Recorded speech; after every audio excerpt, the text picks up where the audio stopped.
Proiect cofinanțat din Fondul Social European. Hello everyone, I am Grad and I am going to take you in an interesting journey concerning elements of topology. I can bet the fact that whenever you hear first this word topology, you might think about length measuring, and this is because the core of its structure relies deeply on mathematical measuring, and this is what we are going to uncover today. First of all, we are going to talk about the distance, and in order to make our journey more pleasant, we are helped by our first year student, Alex, who seems to be liking walking and reading, right? On his way to the calculus lecture, he meets another new student, Bianca. Now the question is, how can we measure the distance between Alex and Bianca? Well, on the real line, it's quite easy. We have to subtract the position vector of Bianca out of the position vector of Alex in order to get a quantity which is greater or equal than 0. How to lower the distance between those two people? Well, that is a subject not studied at calculus, right?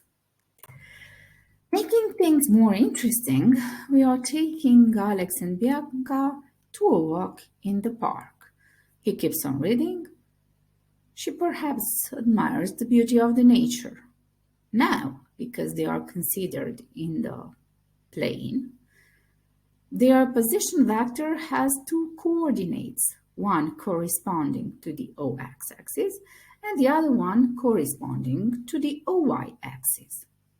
The distance between them can be computed by considering the square root of the sum of the square of the differences between xb xa and yb ya, or vice versa. The distance remains still a positive value. And now let's take our students and put them in space. How do we compute the distance between them? Well, the distance is still a line segment. But now, in order to compute it, we need to consider a point having three coordinates on the OX, OY, and OZ axis. The formula isn't much change. We still have to have a square root of a sum of squares, but now we add the third variable as well. The distance remains a positive quantity, and this should stick into your mind, the fact that whenever we consider 2 points, regardless of the space where they are, the distance between them is always greater or equal than 0. Now let's take a leap and play balls. How?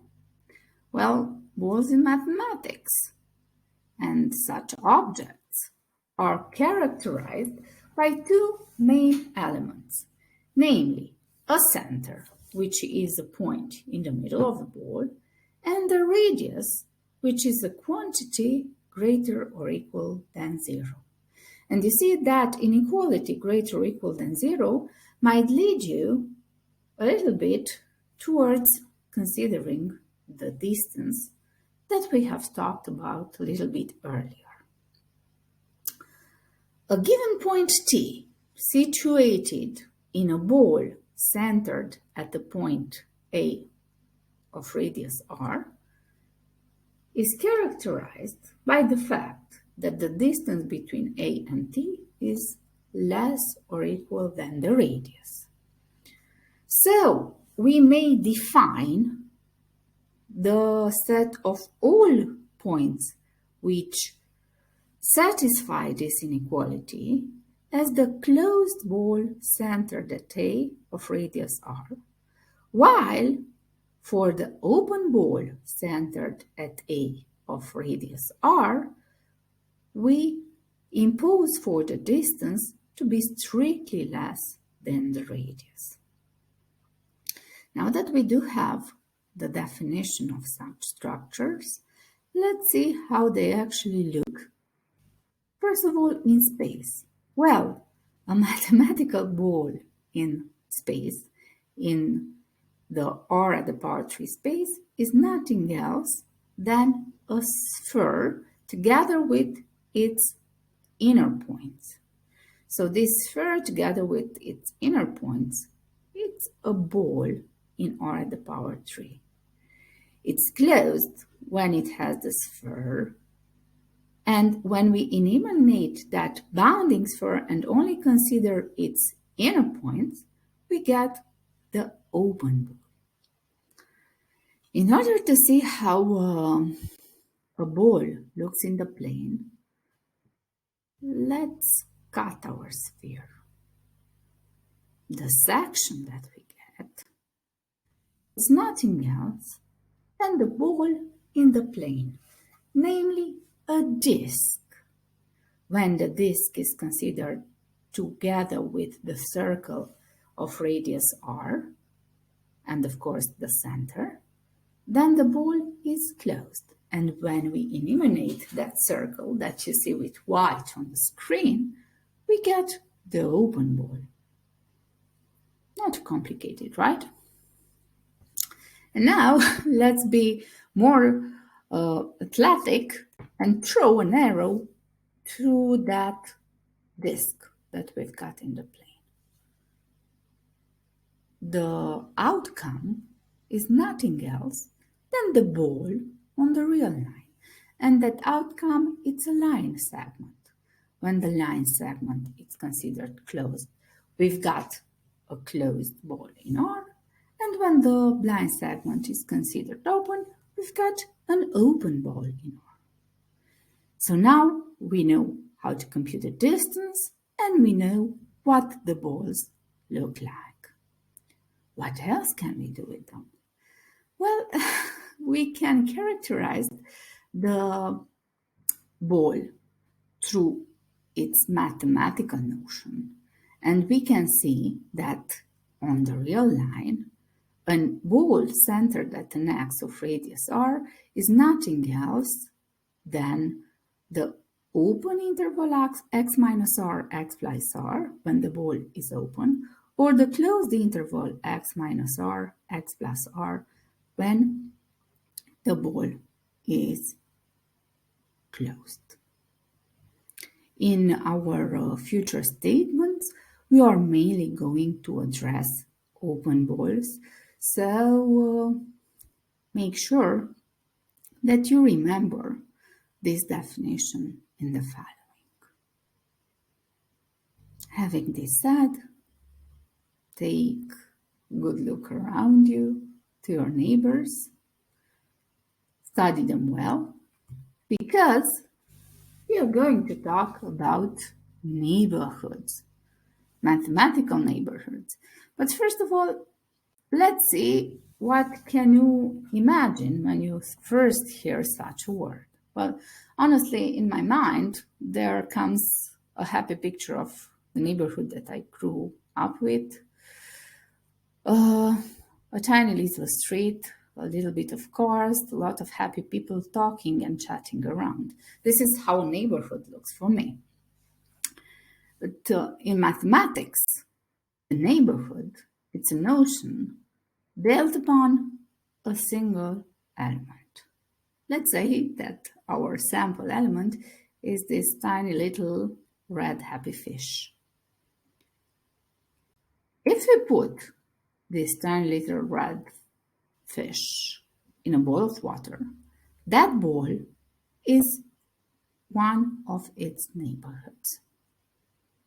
And if we take the entire water bowl and stick it into a bottle, then the bottle itself becomes a neighborhood of the fish.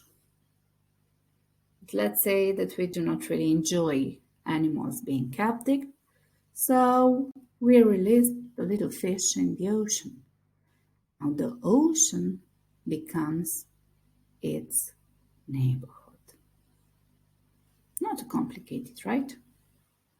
Well, in mathematics, if we consider an element x in a random space x r at the power n, then a certain set V is said to be a neighborhood of that point if there exists a radius strictly greater than 0, such that the ball, open ball centered at x of radius r, is included in that set V. Such notion leads us towards the following remarks. Whenever we have a fixed point x, we denote by that big round V of x the set of all its neighborhoods. And we notice that the entire space R at the power n may be a neighborhood for all of its points. And each ball centered at x, no matter how large or small has the radius, is a neighborhood of x. But the set of the neighborhoods has infinitely many elements. However, the empty set is not a neighborhood for any of its points. And now we are ready to give the following theorem, which states some properties for neighborhoods. So, consider an x in R. Then, if V is a neighborhood of x belongs to V. Quite simple, right? So, if the ball is a neighborhood, the element, the center, it's in that neighborhood. If V is a neighborhood of x and W is a set such that it contains V, then W itself becomes a neighborhood of x. And this was nicely pictured with our bottle which contained the original ball. And now, if we take V and W, two neighborhoods of x, and we intersect them, like we did in the picture with that ball and the bottle, the intersection is still a neighborhood of our x. These are very nice properties of neighborhoods, and we are going to take some time after this presentation in order to deliver the exact proof for each of the last three sentences. However, we are not finished talking about elements of topology. We move on towards another property, which this time involves two elements. Not only do we have our tiny little red fish, we also have that octopus. And you can see how nice they are separated. And this is exactly what our theorem 2 says. So if x is different than y, then for sure there exists a neighborhood of x and another neighborhood of y such that they do not intersect, so that glass is not intersected with the ball. Of course, we can produce infinitely many other examples. After so much talking about distance and fish, we are a little bit tired. We've learned a lot, so we are ready to open some presents, right? Well, our mathematical presents are referring to the so-called open sets or the so-called closed sets. And in mathematics, a set is said to be open if no matter how we choose a point x in A, there exists a neighborhood VA of that point which is included in the original set. In other words, a set A is said to be open if it's a neighborhood for all of its points. And a set B is said to be closed if R at n minus that set is an open set.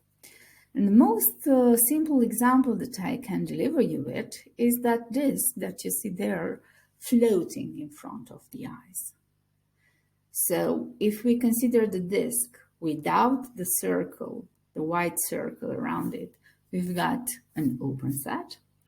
And if we consider the set with the white circle, then the set is closed. In the lecture worksheet, which is split into some individual work and some group work, we are going to talk a little bit more about particular examples of open and closed sets, of neighborhoods and balls. So good luck to all of you on your worksheets, and I hope that you really enjoyed this lecture. Till the next time, bye!